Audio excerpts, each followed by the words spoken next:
নীরব নিস্তব্ধ রজনী রাতে শুয়ে আছেন জাতির পিতা হজরত ইব্রাহিম আলাইহিসসালাম।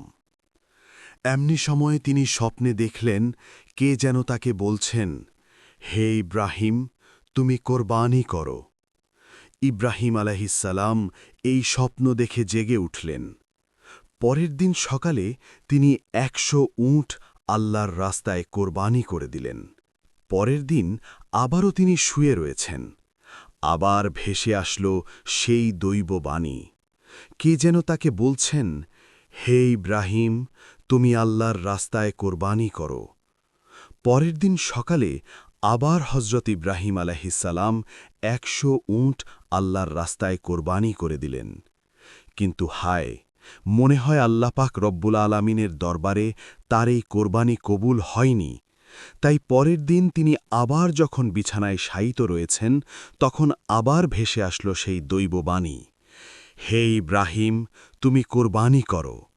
কে যেন বারবার তাকে বলছে, হে ইব্রাহিম, তুমি আল্লাহর রাস্তায় তোমার সবচাইতে প্রিয় বস্তুটিকে কোরবানি করো। পরের দিন সকালে হজরত ইব্রাহিম আলাইহিসসালাম ভাবতে লাগলেন, আমি পরপর ২ দিন ২০০ উট আল্লাহর রাস্তায় কোরবানি করলাম, কিন্তু আল্লাহ কি আমার এই কোরবানি কবুল করলেন না?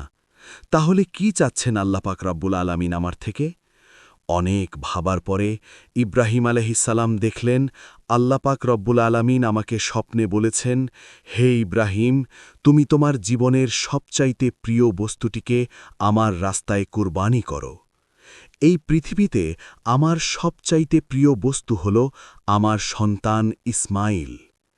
হজরত ইব্রাহিম আলাইহিসসালামের বয়স যখন ৮৬ বছর ছিল, তখন হজরত ইসমাইল আলাইহিসসালাম তার গৃহে পয়দা হয়েছিলেন। আর এই সন্তানটি ছিলেন ইব্রাহিম আলাইহিসসালামের সবচাইতে প্রাণের ও মহব্বতের সন্তান। কেননা এত বার্ধক্য বয়সে তিনি একটি সন্তান লাভ করেছিলেন। এই সন্তানটি ছিল তার বংশধারা জারি রাখার একমাত্র মাধ্যম। কিন্তু আল্লাহ পাক রব্বুল আলামিন যখন তাকে এই প্রিয় সন্তানটি কোরবানি করার জন্য বারবার তাকে আদেশ দিলেন, ইব্রাহিম আলাইহিসসালাম মনে মনে দৃঢ় সংকল্প করে বললেন, এটাই যদি আল্লাহর অভিপ্রায় হয়, তাহলে যে ইসমাইলকে তার রাস্তায় কোরবানি করতে হবে, তাহলে আমি পিছপা হব না। আল্লাহ পাক রব্বুল আলামিনের মহব্বত ও ভালোবাসা পাওয়ার পথে দুনিয়ার কোনো কিছুই আমার জন্য বাধা হয়ে দাঁড়াতে পারবে না। এরপরে আল্লাহর নবী হজরত ইব্রাহিম আলাইহিসসালাম তার একমাত্র পুত্র ইসমাইলকে আল্লাহর রাস্তায় কোরবানি করার জন্য দৃঢ় সংকল্প করলেন। যেই ভাবা সেই কাজ। ইব্রাহিম আলাইহিসসালাম তার সন্তান বালককে ইসমাইলকে ডেকে বললেন, হে বৎস, তুমি গোসল করে সুন্দর সুসজ্জিত কাপড় পরে তৈরি হয়ে নাও, আমি তোমাকে নিয়ে একটি দাওয়াতে যাব। শিশু ইসমাইল আলাইহিসসালাম ছোটবেলা থেকেই আত্মীয়স্বজন ও পিতার মহব্বত ছাড়াই লালিত পালিত হয়েছিলেন। ছোটবেলা থেকেই পিতা তার সঙ্গে ছিল না। যখন বালক ইসমাইল আলাইহিসসালাম শুনলেন পিতা তাকে নিয়ে এক জায়গায় দাওয়াতে যাবেন, বালক ইসমাইল মনের আনন্দে নেচে উঠল। তখন তিনি মাতা হাজেরার কাছে গিয়ে বললেন, আম্মাজান, আপনি কি শুনছেন? আব্বাজান আমাকে কি বলছে? আমাকে নিয়ে তিনি নাকি এক জায়গায় দাওয়াত খেতে যাবে। ও আম্মাজান, আপনি তাড়াতাড়ি করে আমাকে গোসল করিয়ে সুন্দর পোশাক সজ্জিত করে দিন, আমি আব্বার সাথে দাওয়াত খেতে যাব। তখন ইসমাইল আলাইহিসসালাম বললেন, আমার যে আর তোর সইছে না। তখন বিবি হাজেরা বললেন, সত্যিই কি তিনি তোমাকে নিয়ে দাওয়াত খেতে যাবে? হজরত ইসমাইল আলাইহিসসালাম বললেন, আপনি তাকেই জিজ্ঞেস করে দেখুন না। এরপরে বিবি হাজেরা আলাইহিসসালাম ইব্রাহিম আলাইহিসসালামকে জিজ্ঞেস করলেন, ও আমার প্রাণের স্বামী, আমি কি শুনলাম আপনি নাকি ইসমাইলকে নিয়ে একটি দাওয়াতের কাজে যাবেন এবং দাওয়াত খেতে যাবেন? ইব্রাহিম আলাইহিসসালাম বললেন, ও হাজেরা, তুমি ঠিকই শুনছ। ইসমাইলকে গোসল করিয়ে সুন্দর পোশাক পরিয়ে সুসজ্জিত করে দাও, আমি তাকে নিয়ে এক দাওয়াতে যাব। প্রিয় দর্শক, অনেকের মনে হতে পারে হজরত ইব্রাহিম আলাইহিসসালাম আল্লাহর নবী হয়ে বিবি হাজেরা ও ইসমাইল আলাইহিসসালামের সাথে একটা মিথ্যা কথা বলেছেন। কিন্তু মূলত জাতির পিতা ইব্রাহিম আলাইহিসসালাম তাদের সাথে মিথ্যা কথা বলেননি। গভীরভাবে যদি চিন্তা করা হয় তাহলে ইব্রাহিম আলাইহিসসালামের এই কথাটি সঠিক ও বাস্তবসম্মত ছিল। কেননা তিনি তো ইসমাইল আলাইহিসসালামকে নিয়ে আল্লাহ পাক রব্বুল আলামিনের একটি দাওয়াতেই যাচ্ছিলেন। এরপরে বিবি হাজেরা আলাইহিসসালাম বালক ইসমাইলকে উত্তম রূপে গোসল করিয়ে সুন্দর পোশাক পরিয়ে সুসজ্জিত করে ইব্রাহিম আলাইহিসসালামের কাছে নিয়ে আসলেন। অতঃপর তাকে স্বামীর হাতে তুলে দেওয়ার পূর্বে বললেন, ও আমার প্রাণের স্বামী, ইসমাইলকে আমি ছোট থেকে এই পর্যন্ত লালন পালন করেছি, কিন্তু এর মধ্যে আমি তাকে একটি বারের জন্য আমার দৃষ্টির আড়াল হতে দেইনি। ও আমার প্রিয় স্বামী, আপনি সব সময় তাকে দেখে রাখবেন, কখনোই আপনি তাকে আপনার চোখের আড়াল করবেন না। যতক্ষণ পর্যন্ত না আপনি আর ইসমাইল আলাইহিসসালাম আমার কাছে ফিরে আসছেন, ততক্ষণ পর্যন্ত আমি উদ্বিগ্ন থাকব এবং আপনার পথ পানে চেয়েই থাকব। আমি আপনার এবং আমার পুত্রের পানে চেয়েই আমার সময় কাটাব। হজরত ইব্রাহিম আলাইহিসসালাম বিবি হাজেরার এই কথা শুনে কোনো কিছুই উত্তর করল না। তার হৃদয়ের মধ্যে এক তুফান বয়ে যাচ্ছিল। তিনি মুখ ফুটে কোনো কথা বিবি হাজেরাকে বলতে পারছিল না। তার অশ্রু যেন দুচোখ বেয়ে বেরিয়ে আসতে চাচ্ছিল। কিন্তু তিনি তার অশ্রুগুলোকে আল্লাহ পাক রব্বুল আলামিনের মহব্বতের দরিয়ায় চাপা দিয়ে রেখেছিলেন। এরপরে হজরত ইব্রাহিম আলাইহিসসালাম বালক ইসমাইলকে নিয়ে চলতে লাগলেন মিনার পাহাড়ের দিকে। অভিশপ্ত ইবলিস যখন দেখল জাতির পিতা হজরত ইব্রাহিম আলাইহিসসালাম আল্লাহ পাক রব্বুল আলামিনের আদেশ পালনার্থে একমাত্র পুত্র সন্তানকে জবন করার জন্য তিনি দৃঢ় সংকল্প করেছে, তখন তার আর সহ্য হল না। সে বলতে লাগল, হায় রে আমি ইবলিস, মানবজাতির জন্য আমি বেহেশত থেকে বহিষ্কৃত হয়েছি এবং আমি চির মরদুদ ও জাহান্নামী হয়েছি। আর সেই মানবজাতির একজন সন্তান ইব্রাহিম আল্লাহ পাক রব্বুল আলামিনের আদেশ পালন করে তার প্রিয়জন হবে, এটা আমি কিভাবে সহ্য করব? কোনোভাবেই এটা হতে দেওয়া যাবে না। যে করেই হোক ইব্রাহিমকে এই কাজ থেকে ফিরিয়ে রাখতেই হবে। তাই ইবলিস তার চক্রান্ত ষড়যন্ত্র বাস্তবায়নের জন্য সর্বপ্রথম বিবি হাজেরা আলাইহিসসালামের কাছে একজন ভালো মানুষের বেশ ধরে উপস্থিত হল। বিবি হাজেরার কাছে গিয়ে ইবলিস বলল, ও হাজেরা, তুমি কি জানো তোমার স্বামী ইব্রাহিম তোমার সন্তানকে কোথায় নিয়ে যাচ্ছেন? তখন বিবি হাজেরা আলাইহিসসালাম বললেন, কেন? তিনি তাকে একটি দাওয়াতে নিয়ে যাচ্ছেন। তখন ইবলিস বলল, আমি এতদিন ঠিকই শুনেছি, নারী জাতি অত্যন্ত সহজ ও সরল। তাদেরকে যে কোনো মিথ্যা কথা বলে ও প্রতারণামূলক কথা বলে ধোঁকা দেওয়া যায়। তোমাদের স্বামী তোমাকে ধোঁকা দিয়েছে। বিবি হাজেরা শয়তানের মুখের এই কথা শুনে বলল, তুমি এ কেমন কথা বলছ? আমার স্বামী আল্লাহর নবী, তিনি কিভাবে আমাকে ধোঁকা দিতে পারেন? আমি তোমার কথা বিশ্বাস করি না। আর সত্যি করে বলো তো, তুমি কে এবং কি উদ্দেশ্যে আমার স্বামীর বিরুদ্ধে তুমি আমাকে প্ররোচিত করছ? তুমি এখনই আমার কাছ থেকে দূর হয়ে যাও। ইবলিস বলল, ও হাজেরা, এখন তো তুমি অত্যন্ত তেজের সাথে কথা বলছ, কিন্তু কালকে যখন দেখতে পাবে সত্যি ইব্রাহিম তার সন্তান ইসমাইলকে জবেহ করে দিয়েছে, তখন দেখা যাবে তোমার এত তেজ কোথায় থাকে। বিবি হাজেরা এবার বিরক্ত হয়ে বললেন, আচ্ছা, তুমি কি বলতে যাচ্ছ? একটু খুলে বলো তো।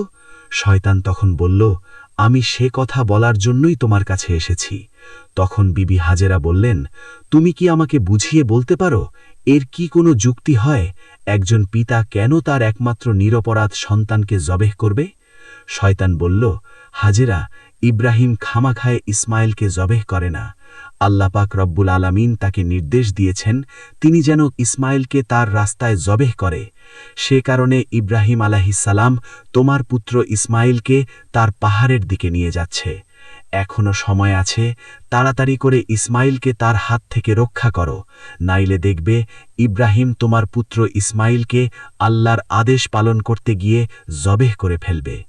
তখন বিবি হাজেরা এবার শয়তানের কথা শুনে বললেন, আল্লাহ পাক রব্বুল আলামিন যদি দুনিয়ার এতগুলো মানুষের মধ্য থেকে আমার পুত্র ইসমাইলকে তার রাস্তায় জবেহ করার জন্য কবুল করে থাকেন, তাহলে এর চাইতে বড় সৌভাগ্যের বিষয় তো আমার জন্য আর কিছুই হতে পারে না। শুধু একজন ইসমাইল নয়, আল্লাহ পাক রব্বুল আলামিন যদি আমাকে হাজার হাজার সন্তান দিতেন, আর সেই হাজার হাজার সন্তানকেও যদি আল্লাহ পাক রব্বুল আলামিনের রাস্তায় কুরবানি করার জন্য আল্লাহ পাক যদি আমাদেরকে আদেশ দিতেন, আমি খুশি মনে তাদের সকলকেই আল্লাহ পাক রব্বুল আলামিনের রাস্তায় জবেহ করে উৎসর্গ করে দিতাম। আমি বুঝতে পেরেছি তুমি মরদুদ, তুমি ইবলিস, আর তুমি আমাকে ধোঁকা দিতে ও প্ররোচিত করতে এসেছ। আমি তোমার কাছ থেকে আল্লাহর আশ্রয় প্রার্থনা করছি। তিনি বললেন, আউযু বিল্লাহি মিনাশ শাইতানির রাজিম, লা হাওলা ওয়ালা কুওয়াতা ইল্লা বিল্লাহিল আলিয়্যুল আযীম। ও ইবলিস, তুমি এক্ষুনি আমার চোখের সামনে থেকে দূর হয়ে যাও। বিবি হাজেরা আলাইহাসসালামের এই তেজদীপ্ত বক্তব্য শুনে ইবলিস আর তার কাছে টিকতে পারল না। অতঃপর সে সেখান থেকে পাগলা কুকুরের মতো লেজ গুটিয়ে পালিয়ে গেল। ইবলিস যখন দেখল বিবি হাজেরাকে ধোঁকা দিয়ে কোনোরকমই কাজ করা যাচ্ছে না, তখন সে চিন্তা করতে লাগল, যাই বালক ইসমাইলকে গিয়ে এবার ধরি। হজরত ইসমাইল আলাইহিসসালাম হজরত ইব্রাহিম আলাইহিসসালামের পিছনে পিছনে চলতেছিলেন এবং তিনি কিছুটা তার পিছনেই ছিলেন। ইবলিস তখন ইসমাইল আলাইহিসসালামকে হাতের ইশারায় ডেকে ইব্রাহিম আলাইহিসসালাম থেকে আরও দূরত্বে নিয়ে গেল। এরপর সে ইসমাইল আলাইহিসসালামকে বলল, ও ইসমাইল, তুমি কি জানো তোমার পিতা তোমাকে কোথায় নিয়ে যাচ্ছে? ইসমাইল আলাইহিসসালাম বললেন, কেন, দাওয়াত খেতে নিয়ে যাচ্ছে। তখন ইবলিস বলল, ওহে বালক, তুমি তো অত্যন্ত কচি ও ছোট, তোমার মন সাদাসিদে ও ভোলা ভালা, তাই তোমার পিতা তোমাকে দাওয়াত খাওয়ার কথা বলে ধোঁকা দিয়েছে। তখন ইসমাইল আলাইহিসসালাম বললেন, তুমি এ কেমন কথা বলছো? কেন আমার পিতা আমাকে ধোঁকা দিবে? আমি তার একমাত্র সন্তান, আর এতদিন পরে তিনি আমার সাথে দেখা করতে এসেছেন, ধোঁকা দেওয়ার উদ্দেশ্য কি হতে পারে? তখন ইবলিস বলল, ওই ইসমাইল, তুমি জেনে রাখো, তোমার পিতা তোমাকে দাওয়াত খাওয়ার কথা বলে ধোঁকা দিয়ে জবেহ করার জন্য নিয়ে যাচ্ছে। মিনার পাহাড়ে গিয়ে তিনি তোমাকে জবেহ করে দিবেন। তখন ইসমাইল আলাইহিসসালাম বললেন, এটার কি কোনো যুক্তি হতে পারে যে কোনো পিতা তার একমাত্র সন্তানকে বিনা কারণে জবাই করে দিবেন? ইবলিস তখন বললেন, ওয়ে ইসমাইল, তোমার পিতা বিনা কারণে তোমাকে জবাই করবে না। আল্লাহ পাক রব্বুল আলামিন তাকে নির্দেশ দিয়েছেন তিনি যেন তোমাকে তার রাস্তায় কুরবানি করেন, আর আল্লাহর নির্দেশ পালন করার জন্যই তোমার পিতা তোমাকে মিনার পাহাড়ে জবেহ করার জন্য নিয়ে যাচ্ছেন। তখন ইসমাইল আলাইহিসসালাম বললেন, আল্লাহ পাক রব্বুল আলামিন এই দুনিয়াতে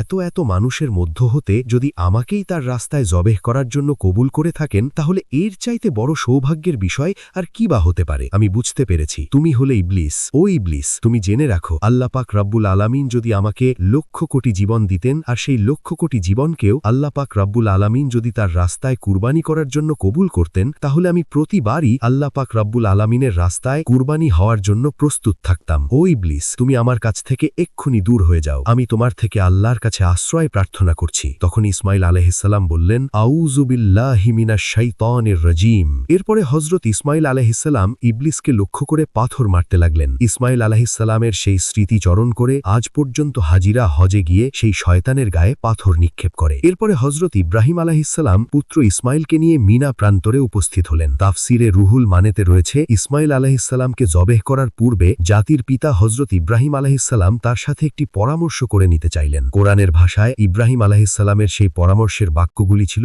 এইরূপ। তিনি বললেন, ইন্নি আরা ফিল মানামি আন্নি আসবাহুকা ফানজুর মাজা তারা। তিনি বললেন, হে আমার বৎস, আমি স্বপ্নে দেখছি যে আমি তোমাকে জবেহ করছি, এখন তোমার অভিমত কি বলো? তখন ইসমাইল আলাইহিসসালাম বলল, হে আমার পিতা, আপনি যা আদিষ্ট হয়েছেন তাই করুন, আল্লাহ ইচ্ছা করলে আপনি আমাকে ধৈর্যশীলদের অন্তর্ভুক্ত পাবেন। হজরত ইসমাইল আলাইহিসসালামের এইরূপ জবাব শুনে ইব্রাহিম আলাইহিসসালাম অত্যন্ত খুশি হলেন। তারপর ইসমাইল আলাইহিসসালাম তার পিতাকে লক্ষ্য করে বললেন, ওহে আব্বাজান, আপনি তো আমাকে জবেহ করে দিবেন, তার পূর্বে আমার কয়েকটি অনুরোধ রয়েছে, আপনি কি দয়া করে আমার সেই অনুরোধগুলি রক্ষা করবেন? তখন ইব্রাহিম আলাইহিসসালাম বললেন, বৎস, তুমি তোমার আর্জিগুলো পেশ করতে পারো, আমি সেগুলিকে যথাসাধ্য রক্ষা করার চেষ্টা করব। তখন হজরত ইসমাইল আলাইহিসসালাম বললেন, ওহে আব্বাজান, আমাকে জবেহ করার পূর্বে আমার হাত পা উত্তম রূপে বেঁধে নিবেন। দেখা যায় জবেহ করার সময় জীবজন্তুগুলি তাদের হাত পা ছোড়াছুড়ি করে, তেমনিভাবে মৃত্যু যন্ত্রণা সহ্য করতে না পেরে আমিও যদি আমার হাত পাগুলি ছোড়াছুড়ি করি, তা যদি আপনার শরীরে লেগে যায়, এতে আমার বেয়াদবি হবে, আর আমি চাই না মৃত্যুর পূর্বে আমার পিতার সাথে আমি বেয়াদবি করি। অতএব হে আব্বাজান, আপনি আমার এই অনুরোধ রক্ষা করবেন। আর দ্বিতীয়ত হল, আমাকে জবেহ করার সময় আপনি আমার চক্ষুদয় তালোভাবে কাপড় ধারা বেঁধে নিবেন, কেননা জবেহ করার সময় যদি আমার দৃষ্টি আপনার চেহারায় পড়ে, তাহলে আপনার প্রতি আপনার দয়া যাতে আপনার জবেহের কাজে ব্যাঘাত সৃষ্টি হবে। আমি চাই না আমার চেহারার কারণে আল্লাহ পাক রব্বুল আলামিনের আদেশ পালন করতে কোনরূপ বাধার সম্মুখীন হন। আর তৃতীয়ত হল, আমার যে আবদার তা হল, কুরবানি করার পরে যখন আপনি গৃহে প্রত্যাবর্তন করবেন, তখন আমার রক্তমাখা জামাকাপড়গুলি নিয়ে আমার জনম দুঃখিনী আম্মার নিকট সমর্পণ করবেন এবং তাকে আমার সালাম জানাবেন আর বলবেন যে তার এই ত্যাগের বিনিময়ে আমরা একত্রে বেহেশতে অবস্থান করতে পারব এবং তাকে আরও বলবেন যে আল্লাহ পাক রব্বুল আলামিন তার নির্দেশ পালন করার যে তৌফিক আমাদেরকে দিয়েছেন তার জন্য তিনি যেন শুকরিয়া আদায় করেন এবং তিনি যেন আমার জন্যে কোনরূপ দুঃখ প্রকাশ না করেন। পুত্রের মুখে এই কথাগুলো শ্রবণ করে হজরত ইব্রাহিম আলাইহিসসালাম অত্যন্ত সন্তুষ্ট হলেন। তিনি তার অস্থিনের নিচে পূর্বেই একগাছা দড়ি ও একখানা ছুরি লুকিয়ে রেখেছিলেন। তারপর তিনি সেই দড়ি বের করে হজরত ইসমাইল আলাইহিসসালামের হাত ও পা ভালো মতো বেঁধে নিলেন। এরপরে তার চোখে একখানা কাপড় বেঁধে নিলেন। তারপর হজরত ইসমাইল আলাইহিসসালামকে জবেহ করার জন্য মাটিতে শুইয়ে নিলেন। জাতির পিতা হজরত ইব্রাহিম আলাইহিসসালাম তার হাতে ছুরি নিয়ে প্রস্তুত রয়েছেন। তিনি জবেহ করবেন তার একমাত্র সন্তান ইসমাইলকে। তিনি এর মাধ্যমে চাচ্ছেন আল্লাহর আদেশ পালন করতে। তিনি সংকল্প করেছেন যে আল্লাহর আদেশ পালন করতে তাকে পৃথিবীর কোনো শক্তি বাধা দিতেই পারবে না। পিতা তার পুত্রের গলায় ছুরি চালিয়ে দিবেন আল্লাহর প্রেম ও মহব্বতে মাতোয়ারা হয়ে। এই দৃশ্য দেখে আসমান ও জমিনের ফেরেশতারা প্রকম্পিত হয়ে যাচ্ছে। তারা আল্লাহর তাসবিহ ও পবিত্রতা ঘোষণা করে যাচ্ছে। এরপরে হজরত ইব্রাহিম আলাইহিসসালাম পুত্র ইসমাইলের গলায় ছুরি চালাতে যাবেন। এমন সময় আল্লাহ পাক রব্বুল আলামিন ছুরিকে নির্দেশ দিলেন, হে ছুরি, খবরদার, তুই ইসমাইলের গলার একটি পশমও কাটিস না। তুই যদি ইসমাইলের গলার একটি পশমও কাটিস তাহলে তোর জন্য আমি জাহান্নামের আগুনকে অবধারিত করে দিব। তারপর হজরত ইব্রাহিম আলাইহিসসালাম বিসমিল্লাহ বলে পুত্র ইসমাইলের গলায় ছুরি চালিয়ে দিলেন। কিন্তু ছুরি তো পূর্দিনই আল্লাহর নির্দেশ পেয়েছে। সে আল্লাহর ভয়ে ভীত হয়ে ইসমাইল আলাইহিসসালামের গলায় একটি পশমও কাটল না। ইব্রাহিম আলাইহিসসালাম বারবার ইসমাইল আলাইহিসসালামের গলায় ছুরি চালাচ্ছেন, কিন্তু কোনো রূপেই তিনি তার গলা কাটতে সক্ষম হচ্ছিল না। তখনই হজরত ইসমাইল আলাইহিসসালাম তার পিতাকে বললেন, আব্বাজান, আপনি সম্ভবত আমার স্নেহের প্রভাবে প্রভাবিত হয়ে জোরে ছুরি চালাতে সক্ষম হচ্ছেন না। ও আব্বাজান, আপনি আপনার গায়ের সমস্ত শক্তি দিয়ে ছুরি সঞ্চালন করুন। আমরা যদি আল্লাপাক রব্বুল আলামিনের আদেশ পালনে ব্যর্থ হই তাহলে আমাদের দুজনকেই জবাবদিহি করতে হবে। ইসমাইল আলাইহিসসালামের এই কথা শুনে পুনরায় হজরত ইব্রাহিম আলাইহিসসালাম তার গায়ের সমস্ত শক্তি দিয়ে ইসমাইলের গলায় ছুরি চালাতে লাগলেন। কিন্তু তারপরেও ছুরি হজরত ইসমাইলের একটি পশমও কাটতে পারল না। অনেকক্ষণ ধরে এভাবে ছুরি চালানোর পরেও হজরত ইব্রাহিম আলাইহিসসালাম একেবারে বিরক্ত হয়ে গেলেন। তারপর তিনি সজোরে ছুরিটিকে একদিকে নিক্ষেপ করলেন, আর সেই ছুরি গিয়ে লাগল একটি পাথরের গায়ে। সঙ্গে সঙ্গে পাথরটি দ্বিখণ্ডিত হয়ে গেল। ইব্রাহিম আলাইহিসসালাম চক্ষু খুলে দেখলেন ছুরির আঘাতে পাথর দ্বিখণ্ডিত হয়ে গেছে। অতপর তিনি আবার ছুরিটিকে হাতে নিলেন। এরপর আল্লাহর নামে পুনরায় তিনি হজরত ইসমাইল আলাইহিসসালামের গলায় ছুরি চালাতে যাবেন। এমন সময় আল্লাপাক রব্বুল আলামিন হজরত জিব্রাইল আলাইহিসসালামকে হুকুম দিলেন, ওহে জিব্রাইল, তুমি বেহেস্ত থেকে একটি দুম্বা নিয়ে যাও আর ইসমাইলকে সরিয়ে তার জায়গায় বেহেস্তি দুম্বাটি রেখে দাও। হজরত জিব্রাইল আলাইহিসসালাম চোখের পলকে বেহেস্ত থেকে একটি দুম্বা নিয়ে তিনি চলে আসলেন। প্রিয় দর্শক, এখানে একটি কথা বলে রাখা ভালো। এই দুম্বাটি ছিল হজরত আদম আলাইহিসসালামের নেক সন্তান হাবিলের কোরবানিকৃত দুম্বা, যেটি আল্লাপাক রব্বুল আলামিন এতদিন বেহেস্তে সংরক্ষণ করে রেখেছিলেন। তারপর হজরত জিব্রাইল আলাইহিসসালাম ইসমাইল আলাইহিসসালামকে সরিয়ে ইব্রাহিম আলাইহিসসালামের ছুরির নিচে সেই বেহেস্তি দুম্বাটি রেখে দিল, আর ওদিকে হজরত ইব্রাহিম আলাইহিসসালাম ছুরি চালিয়ে দিলেন। সাথে সাথে বেহেস্তি দুম্বাটি কোরবানি হয়ে গেল। কিন্তু হজরত ইব্রাহিম আলাইহিসসালাম মনে করলেন তার পুত্র ইসমাইলকে তিনি কোরবানি করে দিয়েছেন। কোরবানি সম্পন্ন হওয়ার সাথে সাথে হজরত ইব্রাহিম আলাইহিসসালাম বললেন, আলহামদুলিল্লাহ, আলহামদুলিল্লাহ। তারপর তিনি তার চক্ষু খুলে দেখলেন ইসমাইল তো তার পাশে দাঁড়িয়ে রয়েছে। কোরবানি হয়ে গেছে একটি বেহেস্তি দুম্বা। এই দৃশ্য দেখে হজরত ইব্রাহিম আলাইহিসসালাম আল্লাহর ফেরেশতা জিব্রাইল আলাইহিসসালামকে জিজ্ঞাসা করলেন, হে ভাই জিব্রাইল, আল্লাপাক কি তবে আমার কোরবানি কবুল করেননি? কেন আমি আমার পুত্র ইসমাইলকে কোরবানি করতে সক্ষম হলাম না? হজরত জিব্রাইল আলাইহিসসালাম বললেন, হে ইব্রাহিম, আল্লাহ তাআলা আপনার প্রতি সন্তুষ্ট হয়েছেন। আপনি তার নির্দেশ পালন করতে গিয়ে স্বীয় পুত্রকে কোরবানি করতে উদ্যুত্ত হয়েছিলেন, এবং আপনার পুত্র যেভাবে আল্লাহর নির্দেশ মান্য করে স্বীয় প্রাণ তার রোহে উৎসর্গ করতে প্রস্তুত হয়েছিলেন, তাতেই আল্লাপাক রব্বুল আলামিন আপনাদের পিতা ও পুত্রের উভয়ের উপরে অত্যন্ত সন্তুষ্ট হয়েছেন। তিনি আপনাদের উভয়কে পরীক্ষা করেছিলেন এবং আপনারা সেই পরীক্ষায় উত্তীর্ণ হয়েছেন। তাই আল্লাপাক রব্বুল আলামিন আপনার উপর সন্তুষ্ট হয়ে বেহেস্ত থেকে একটি দুম্বা প্রেরণ করেছেন, আর সেই দুম্বাটিকেই আপনি কোরবানি করেছেন। হজরত জিব্রাইল আলাইহিসসালামের মুখ থেকে এই কথা শ্রবণ করার পরে হজরত ইব্রাহিম আলাইহিসসালাম পুনরায় আল্লাপাক রব্বুল আলামিনের শুকরিয়া আদায় করলেন। আল্লাপাক রব্বুল আলামিন হজরত ইসমাইল আলাহিসাল্লামের কোরবানি দেওয়ার সর্বশেষ পরিস্থিতির ওপরে আল কুরআনে উল্লেখ করেছেন। ফালাম্মা আসলামা ওয়াতাল্লাহু লিল জাবিন ওয়ানাদাইনাহু আইয়া ইব্রাহিম কদ সাদ্দাক্তার রুইয়া ইন্না কাযালিকা নাজজিল মুহসিনিন ইন্না হাযা লাহুয়াল বালাউল মুদিন। আল্লাপাক রব্বুল আলামিন বললেন, অতপর তারা যখন উভয়ই আল্লাপাক রব্বুল আলামিনের অনুগত্য প্রকাশ করল এবং ইব্রাহিম তার পুত্রকে জবেহ করার জন্য কাঁধ করে শায়িত করল, আর তখনই আমি তাকে আহ্বান করে বললাম, হে ইব্রাহিম, তুমি তোমার স্বপ্নের আদেশ সত্যিই পালন করলে, আর এভাবেই আমি সৎকর্ম পরায়ণদেরকে পুরস্কৃত করে থাকি। নিশ্চয়ই এটা ছিল একটা স্পষ্ট পরীক্ষা, আর আমি তার পরিবর্তে এক পুষ্ট জন্তু জবেহ করেছিলাম, এবং আমি তা পরবর্তীদের জন্য নিদর্শন করে রেখেছি। ইব্রাহিমের উপর শান্তি বর্ষিত হোক। এভাবেই আমি সৎকর্ম পরায়ণদেরকে পুরস্কৃত করে থাকি। প্রিয় দর্শক, এই ছিল হজরত ইব্রাহিম আলাহিসাল্লাম কর্তৃক তার পুত্র ইসমাইল আলাহিসাল্লামকে কোরবানি দেওয়ার কাহিনী। আল্লাপাক রব্বুল আলামিন জাতির পিতা হজরত ইব্রাহিম আলাহিসাল্লামের এই ত্যাগ তিতিক্ষা ও আল্লাহর প্রেম থেকে আমাদেরকেও শিক্ষা লাভ করার তৌফিক দান করুন। সকলেই কমেন্ট বক্সে লিখুন আমিন। এরকম নিত্য নতুন ইসলামিক ঘটনা পেতে অবশ্যই আমাদের এই চ্যানেলটি সাবস্ক্রাইব করে পাশে থাকবেন। তো দেখা হচ্ছে পরবর্তী ভিডিওতে। সে পর্যন্ত আল্লাপাক রব্বুল আলামিন আপনাদের সকলকে ভালো রাখুন।